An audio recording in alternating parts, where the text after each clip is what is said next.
ফ্যাসিবাদী সরকার দেশের প্রত্যেকটি প্রতিষ্ঠান ধ্বংস করেছে, বলেছেন উপদেষ্টা আসিফ মাহমুদ। বিগত ফ্যাসিবাদী সরকার বাংলাদেশের প্রত্যেকটি প্রতিষ্ঠানকে ধ্বংস করেছেন, এমন মন্তব্য করেছেন স্থানীয় সরকার, পল্লী উন্নয়ন ও সমবায় মন্ত্রণালয় এবং যুব ও ক্রীড়া মন্ত্রণালয়ের দায়িত্বে নিয়োজিত উপদেষ্টা আসিফ মাহমুদ সজীব ভুঁইয়া।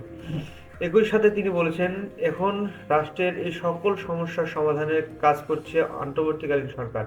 তিনি সংস্কারে জনগণের মতামত ও সহযোগিতা ও সমর্থন খুবই গুরুত্বপূর্ণ বলে জানিয়েছেন।